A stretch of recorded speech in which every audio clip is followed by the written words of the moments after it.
Hi friends, welcome to S P educational classes. आज मेरा पहला क्लास जो कि मेंस के लिए, मेंस एपीओ हो या जुडिशरी सभी के लिए। चलिए उसके बारे में देखा जाए क्या है कर रहा है। चलिए इसके बारे में देखा जाए कि जो आज का जो मेंस का क्वेश्चन है जो कि है चैप्टर नंबर 9 जो कि सीआरपी से संबंधित है।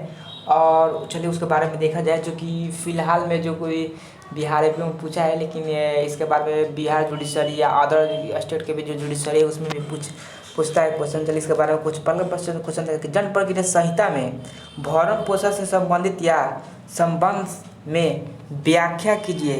अवयस्क के भरण पोषण दिए जाने के संबंध में क्या प्रावधान है? पत्नी के अंततः कौन कौन सी पत्नियां आती है? व्याख्या करें। चलिए देखा जाए कि जो कि आप लोग जानते ही हैं कि जो क्या है कि जो ये जो भरण पोषण से संबंधित है, मेंटेनेंस जो संबंधित है वो चैप्टर नंबर 9 में है। तो चलिए देखा जाए कि दंड प्रक्रिया संहिता की धारा 125 से लेकर 128 तक भरण पोषण एवं भत्ते में परिवर्तन संबंधी व्याख्या की गई। मतलब कि जो दंड प्रक्रिया संहिता सीआरपीसी की धारा 125 से लेकर 128 तक भरण पोषण एवं भत्ते से संबंधित व्याख्या की गई। ठीक। और देखिए, भरण पोषण एवं उन व्यक्तियों के विरुद्ध शीघ्र प्रभावी व्याख्या रहित उपचार प्रदान करता है जो धारा 125 के अनुसार, ठीक, जो साधना संपन्न होते हुए अपनी पत्नी, संतान एवं माता पिता के भरण पोषण में उपेक्षा करते हैं। इस धारा के प्रावधान दंडात्मक नहीं बल्कि निवारक है। जो इस धारा के जो यथी है जो दंडात्मक नहीं है बल्कि निवारक है। चलिए इसके बारे में देखा जाए कि पहला क्या है। उपधारा के अनुसार निम्नलिखित व्यक्तिगत भरण पोषण पाने की अधिकारी है। क्या है? पहला, पत्नी को अपना भरण पोषण करने में असमर्थ है। ठीक। दूसरा का धर्मज या अधर्मज अवयस्क संतान जो अपनी भरण पोषण करने में असमर्थ है। ठीक। पहला, पत्नी जो अपना भरण पोषण करने में असमर्थ है। दूसरा जो कि अधर्मज या अधर्मज अवयस्क संतान जो अपना भरण पोषण, पहले में पत्नी भरण पोषण करने में असमर्थ है, दूसरा में धर्मज या अधर्मज संतान जो कि अपना भरण पोषण करने में असमर्थ है। देखिए तीसरा क्या कहता है कि धर्म या अधर्म वयस्क संतान जो शारीरिक या मानसिक रूप से असमान हो या अपना भरण पोषण करने में असमर्थ हो किंतु विवाहित पुत्री शामिल नहीं होती है। मतलब कि धर्म या अधर्म जो संतान होता है जो मानसिक रूप से भरण पोषण करने में असमर्थ नहीं होता है उसको अपना मद भरण पोषण का हकदार होती है, चाहे उसको आप लोग क्या कर सकते हैं, दे सकते हैं। इसके बाद क्या होता है कि जो विवाहित पुत्री होती है उसको नहीं दिया जा सकता है। चलिए तो 4 नंबर इसमें क्या दिया है कि माता पिता जो अपने भरण पोषण करने में असमर्थ होता है। जो मतलब अगर माता पिता भरण पोषण करने में असमर्थ होता है तो बच्चा भी उसका भरण पोषण, अगर बच्चा वो अपना माता पिता भी बच्चे से भरण पोषण करने के हकदार भी क्या हो सकते हैं। ठीक। इसके बाद आगे देखो जाए 5वां, विवाहित अवयस्क पुत्री जब तक वयस्क नहीं हो पाती तब तक पिता के भरण पोषण करने का आदेश प्रथम वर्ग न्यायिक मजिस्ट्रेट आदेश दे सकता है। मतलब कि जब तक जो पुत्री है उनकी विवाहित तक अवयस्क पुत्री जब तक वयस्क नहीं हो पाती तब तक पिता को भरण पोषण करने का आदेश प्रथम वर्ग का जो न्यायिक मजिस्ट्रेट होता है, याद रखिएगा न्यायिक मजिस्ट्रेट होता है, वह अपना आदेश दे सकता है। लेकिन क्या होता है उसमें कि जबकि उसकी पत्नी के पास भरण पोषण करने के पर्याप्त साधन नहीं है, लेकिन जबकि पास उसके पत्नी पर पर्याप्त पोषण करने के साधन नहीं है तब पर वो क्या कर सकता है। देखिए 6 नंबर में, वयस्क जो अविवाहित पुत्री जब तक वो अपनी विवाहित नहीं हो पाती है तब तक पिता से भरण पोषण पाने का अधिकार रखती है। मतलब कि वयस्क वो अविवाहित पुत्री होती है जो कि क्या होती है, भरण पोषण पाने के अधिकार रखती है। इस पर एक केस आता है, क्या चीज़ है कि नारायण राय बनाम शकुंतला राय 2005 के ये केस है, उसमें अपन दिए गए थे, इसको पढ़ लीजिएगा। चलिए इसके बाद और देखा जाए मेन सब पर्पज़ के व्यू से बता रहे हैं, आप लोग देख लीजिएगा। ये आप लोगों का कहीं भी नहीं मिलेगा जो कि अपने थ्रू से ये बनाया गया है, जो सिलेक्टेड पॉइंट बाय पॉइंट बना के उप प्रावधान के अंतर्गत भरण पोषण प्राप्त करने हेतु निम्नलिखित तत्वों का पूरा होना आवश्यक होता है। देखिए क्या तत्व होता है। पहला क्या होता है कि वह व्यक्ति जिसके विरुद्ध भरण पोषण का दावा किया गया है पर्याप्त साधन वाला हो। मतलब कि जिस व्यक्ति के विरुद्ध आप क्या किए हैं, जिस व्यक्ति के विरुद्ध आपने भरण पोषण का दावा किए हैं वो क्या पर्याप्त उसके पास साधन, अगर मान लिया जाए कि वो व्यक्ति के पास पर्याप्त साधन है, नहीं खुद अपने के लिए नहीं है, मान लीजिए कोई रिक्शा चलाने वाला रोज 200-300 रुपये कमा रहा है, तो बताइए वो अपना भरण पोषण कैसे प्राप्त दूसरे को दे सकता है। चलिए दूसरा व्यक्ति क्या होता है, देखिए कि ऐसा व्यक्ति भरण पोषण करने में अपेक्षा किया गया, मतलब जो भरण पोषण करने में क्या अपेक्षा किया जाता है उसको कहा जाता है। 3 नंबर भरण पोषण किए जाने वाले व्यक्ति अपना भरण पोषण करने में असमर्थ होता है। मतलब वैसे व्यक्ति जो भरण पोषण करने में क्या होता है, अपना असमर्थ होता है, नहीं होता है। धारा 25 के 1 के स्पष्टीकरण क्या कहता है, देखिए इसके बारे में। धारा 25 के 1 के स्पष्टीकरण बी के अनुसार पत्नी के अंतर्गत ऐसी स्त्री भी है जिसके पति ने विवाह विच्छेद ठीक कर लिया है।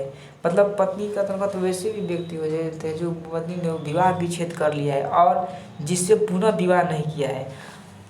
पत्नी से अभिप्राय केवल विधि समस्त पत्नी से है। जहाँ विवाह अवैध है वहाँ पत्नी को भरण पोषण पाने का अधिकार प्राप्त नहीं होता है। ठीक, इसके बाद अब देखिए उसमें क्या और क्या दिया है कि रखेल स्त्री, मतलब रखेल स्त्री भरण पोषण के हकदार नहीं होती है यदि हिंदू विवाह अधिनियम 1955 या हिंदू दत्तक ग्रहण एवं भरण पोषण अधिनियम 1956 के अधीन यदि वो कार्यवाही चल रही है तो संहिता की धारा 125 का अध्ययन नहीं किया जा सकता है। मतलब अगर कोई कोई स्त्री है, कोई रख लिया है, कोई व्यक्ति अपना भरण पोषण कर लेकिन रख लिया तो वो भरण पोषण का हकदार नहीं होती। लेकिन वही कह रहा है कि यदि वो क्या होता है कि हिंदू अधिनियम 1955 या हिंदू दत्तक भरण पोषण अधिनियम 1956 का यदि कार्यवाही चल रही है तो वह धारा 25 के अंतर्गत क्या धारा 125 जो CRPC में है उसके अंतर्गत वह हकदार नहीं होती है लेने के लिए।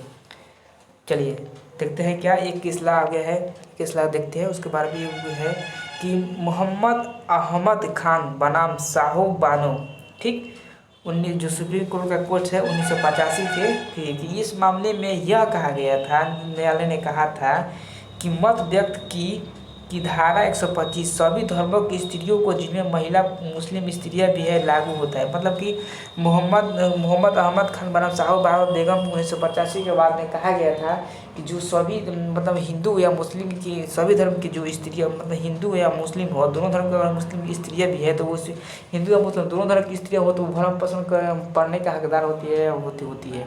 चलिए देखिए किंतु परंतु आगे किंतु हो गया, किंतु उक्त निर्णय के बाद मुस्लिम स्त्री विवाह विच्छेद पर अधिकारों का संरक्षण अधिनियम 1900 पारित किया गया और उसके अनुसार धारा 125 मुस्लिमों को लागू नहीं होगा। मतलब कि इसके बाद एक धारा ने पारित किया गया था जो कि क्या है, कौन सी धारा है कि विवाह विच्छेद पर मुसलमानों के लिए एक धारा निगदित करते अधिकारों का संरक्षण से 1986 में पारित किया गया था जो कि उसके अनुसार धारा 125 के मुस्लिम स्त्रियों पर भी लागू नहीं होगा। ठीक, अब एक हाल ही में फिलहाल में आप देखिए क्वेश्चन जो कि शाहबानो बनाम इमरान खान 2010 के सुप्रीम कोर्ट का वाला है। इमरान खान वही इमरान खान जो कि हाल ही में पाकिस्तान के जो PM थे वही जो कि हाल ही में चर्चाओं में रहे हैं, वो उनको पैर में गोली मार दिया गया था। चलिए उन्हीं का केस है जो कि 2010 में चलिए देखिए के मामले में उच्चतम न्यायालय ने बहस किया है कि मुस्लिम महिला दत्तक की अवधि समाप्त होने के बाद दंड प्रक्रिया संहिता की धारा 125 के तहत अगर भरण पोषण की मांग कर रही है तब तक कि वह पुनः विवाह नहीं कर लेती है। मतलब अगर वो स्त्री भरण पोषण की मांग करे तब तक वह मांग कर रही है तो धारा 125 के तहत भरण पोषण की मांग कर सकती है तब तक कि वह पुनः विवाह नहीं कर लेती है। ठीक, धारा 125 के 2 के अनुसार यदि भरण पोषण या अंतरिम भरण पोषण के लिए ऐसा भत्ता या कार्यवाहियों का खर्च आदेश के तारीख से या यथास्थिति आवेदक के तारीख से संदेह होगा। ठीक, चलिए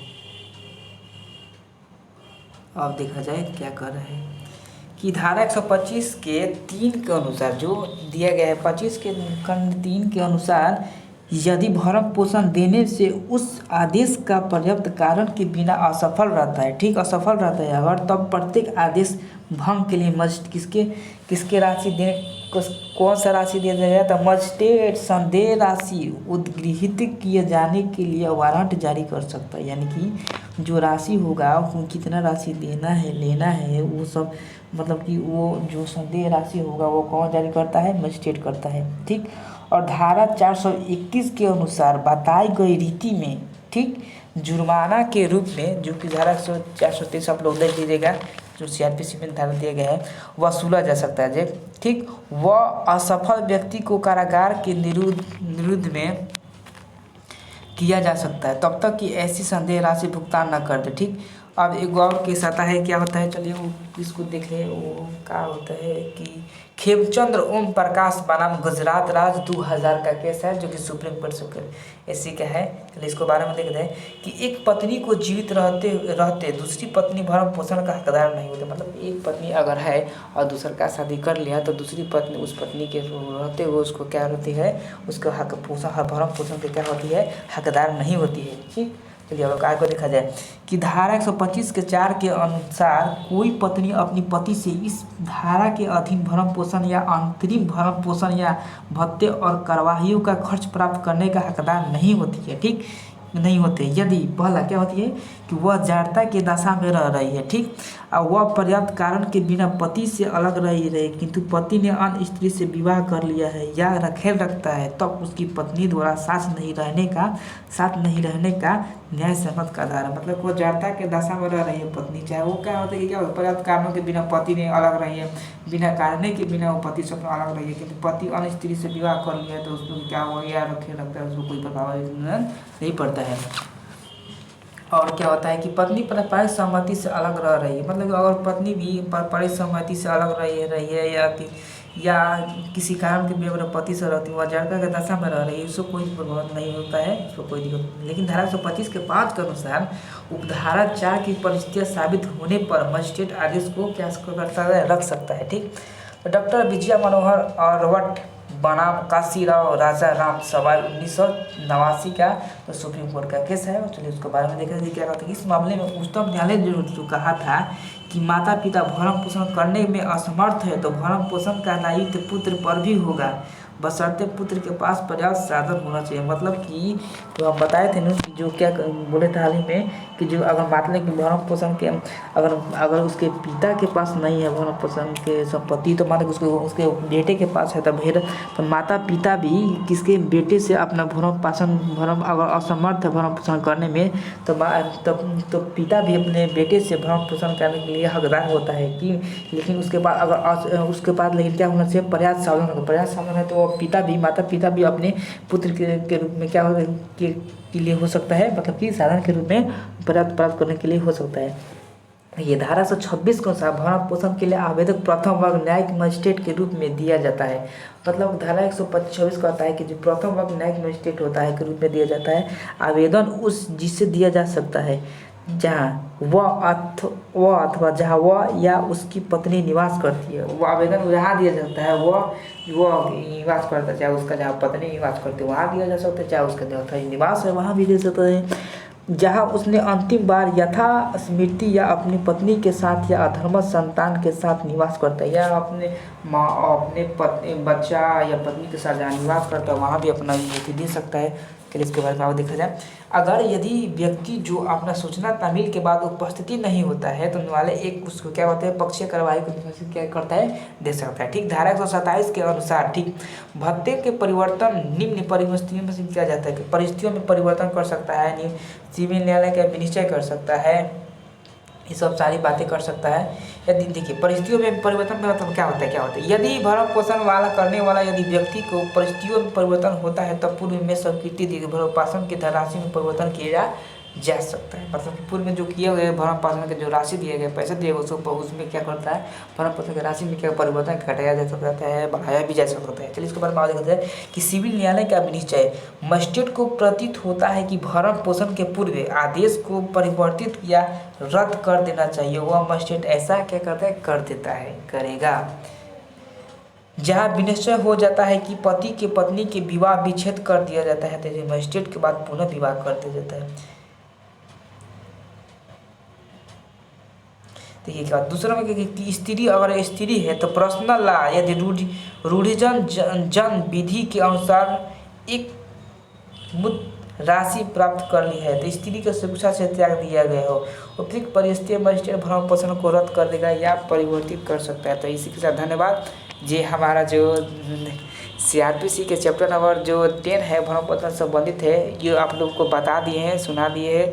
आप लोग जान भी करते हैं, कुछ लोग जानते भी होते हैं, लेकिन और जो इसके बाद भी मेंस के भी जो हम क्वेश्चन जो डालेंगे आप लोग CRPC एविडेंस या अदर्स बुक्स में आप लोग कमेंट कर दीजिएगा कि इसे किस सब्जेक्ट से संबंधित, यानी मतलब डालते ही रहेंगे, कोई इसमें बाधित नहीं है। इसके बाद और मेंस के डालेंगे, इसके बाद लाइक और सब्सक्राइब करते रहिए। इसके बाद डालेंगे क्वेश्चन। इसके साथ धन्यवाद। हमारे चैनल को लाइक और सब्सक्राइब करते रहिए।